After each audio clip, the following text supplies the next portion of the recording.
عندك مشكلة صعبة جدًا في حياتك، مش لاقي لها حل؟ كل اللي حواليك والمحيطين بيك ناس مش كويسة، بيدبّروا لك في حاجات مش كويسة وأنت عارفها ومش عارف تتكلم. طب عندك صاحبة مؤذية جدًا في حياتك ووحشة. طب عندك ابن عاق. طب عندك أب ظالم جدًا ومش عارفة تعملي معاه إيه. عندك أم صعبة شوية أو بتعاملِك بشكل مش كويس. كنتِ مخطوبة لحد بتحبيه جدًا، جدًا، جدًا، جدًا، وعملتِ عشانه كل حاجة. بس طلع حد مش كويس وظلمِك جدًا، ظلم مأثّر جواكِ وواجعِك. كنتِ متجوزة وانفصلتِ، ربنا ابتلاك بحاجة مش كويسة. آمم، اتظلمتِ. عندك مشكلة، أيًا كان المشكلة اللي أنت فيها مهما كانت صعبة، أنا مش عارفة أتكلم فيها، لكن أنت بس اللي حاسسها وبتسمعني دلوقتي حتى لو بمحض الصدفة، فصلي على الرسول عليه الصلاة والسلام. كل مُر سيمُر. اعرف إن كل حاجة وحشة أنت بتمُر بيها دلوقتي حالًا، والله العظيم هتمُر. أنا جاية لك من المستقبل القريب والبعيد وباقول لك إنها هتمُر.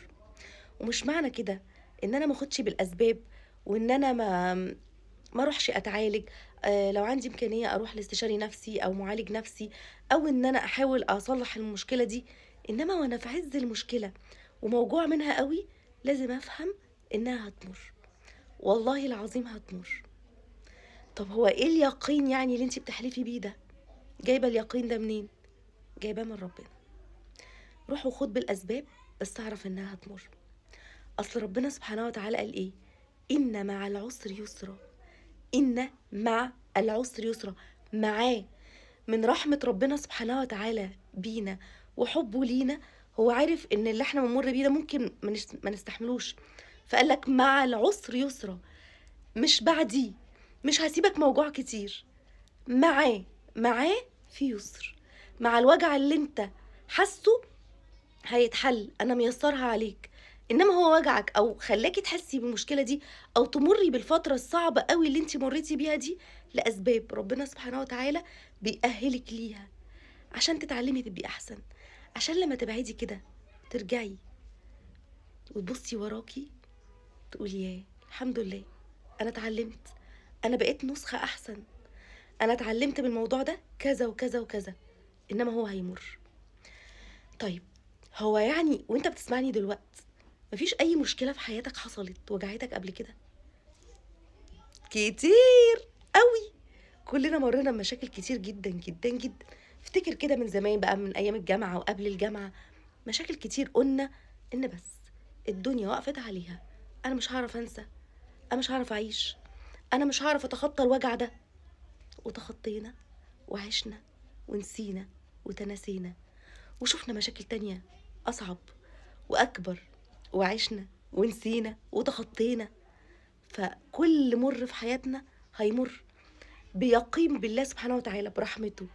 أصل ربنا سبحانه وتعالى رحيم ومش بيعاملنا بأعمالنا، لأن ربنا سبحانه وتعالى لو عاملنا بأعمالنا إحنا ضِعنا. عشان كده حتى وإحنا بندعي ربنا نقول له يا رب عاملنا برحمتك أنت، مش بعدلك يا رب. أي حاجة عدِّت عليك افتكرها كده وأنا معاك دلوقتي. افتكر المشكلة اللي كانت حاصلة لك مش عارفة السنة اللي فاتت مع فُلان، من 10 سنين فاتت مع فُلان، واللي أنت شخصيًا قُلت خلاص دي آخر العالم، وما طلعتش آخر العالم، وأديك عايش أهو الحمد لله وبتسمعني. فاللي أنت فيها دلوقتي المشكلة اللي أنت فيها دلوقتي أو اللي أنتِ فيها دلوقتي أو الابتلاء ده أو الناس الوحشة اللي أنتِ ح ال ال اللي وجعتِك دي، كل دي مشاكل وهتعدّي. كل مُر سيمُر. برحمة الله سبحانه وتعالى، بيقينك بالله، بإذن الله، كل حاجة وحشة في حياتك هتمُر.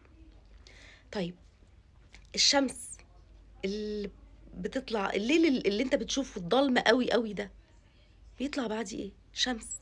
حد كده يفتكر في يوم الشمس ما طلعتش؟ ما حصلش. ما حصلش إن في يوم الشمس ما طلعتش. الشمس بتطلع من عِز ومن جوّه العتمة، من عِز الضلمة، ربنا بيطلّع لك النور. وكإنه بيقول لك من النظام الإلهي اللي أنت شايفه بعينك ده حياتك.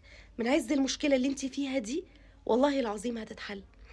يمكن لمّا بتيجي لي مشكلة وباحاول أحلّها أو باقعد أسمعها، انا ببقى شايفه من المستقبل القريب ان انت بعد فتره من المشكله اللي انت فيها دي هتيجي تقولي الحمد لله، جايز اكون انا سبب في حلها، جايز اكون جايز ربنا سبحانه وتعالى يحلها لوحده كده، انما هي هتتحل هتتحل.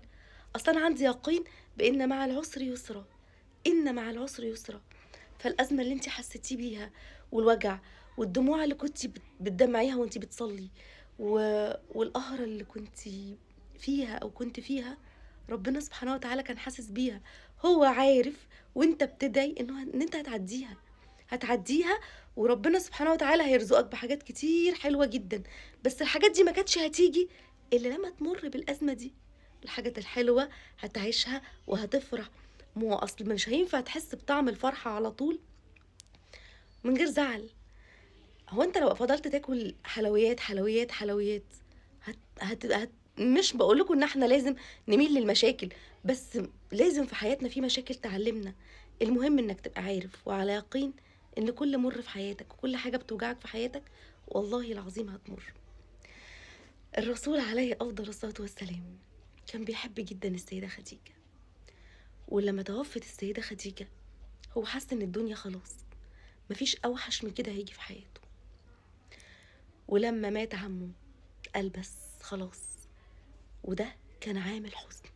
تخيلوا لما يبقى عام اسمه عام الحزن وكأن مش هيجي بعده ولا بنفس الوجع ده، وعدى عام الحزن وربنا سبحانه وتعالى رضاه برحلة الإسراء والمعراج، وفرح الرسول عليه الصلاة والسلام وتزوج السيدة عائشة.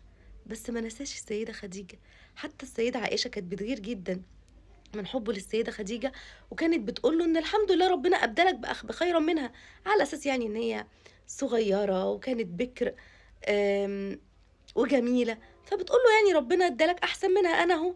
قال لها لا والله ما ابدلني خيرا منها، انما يعني هو عاش الحلو اهو، بس اللحظات اللي كانت وحشة في حياته زي موت ووفاة حبيبته السيدة خديجة ما نساهاش، انما كانت ذكرى في حياته. برضو الحزن في حياتك هيبقى ذكرى. مفيش حد لما بيموت له حد عزيز عليه، اظن موت الضنا دي حاجه كبيره قوي، موت الاب موت الام. فاكيد حد بيسمعني، ربنا يا رب ما يوجعش قلب حد، بس اكيد اي حد بيسمعني عنده ابتلاء فقد حد في حياته اكيد ما نساهوش. بس لحظه وجعك مش نفس اللحظه اللي انت عايشها دلوقتي. كل مر بيمر برحمه ربنا، بابتلاءات تانية بنعيشها فبتنسينا الابتلاءات الاولانيه بسعاده كبيره جدا. المهم وانت بتفتكر انها هتمر، ما تخليهاش تمر وهي سايبة ندبات في حياتك، يعني خليها تمر بأقل خسائر ممكنة. خليها تمر وانت قررت تبقى مظلوم مش ظالم، علشان لما تقول لربنا يا رب مرها بسلام يمرها عليك بسلام. محبش ابدا انك تمر ان الموضوع اي موضوع وجعك يمر وانت ظالم. فلو بايدك تختار بين ظالم ومظلوم اتوجع واختار تبقى مظلوم مش ظالم. وافتكر ان الشمس بتطلع من وسط العتمة. افتكر ان كل مر هيمر، هيمر بإذن الله. اللحظة اللي انت موجوع فيها دي بكرة تشغل الفيديو بتاعي وتقولي اه والله العظيم مر واتعلمت وبقيت شخصية احسن وربنا رضاني واداني حاجات كتير احسن من اللي انا كنت اصلا بتمناها. اتاري اللي انا كنت عايزه ما كانش خير ليا. كل مر هيمر. ربنا يا رب يهون عليكم اي وجع انتوا حاسينه ودمتم بخير وفي احسن حال. سلام عليكم.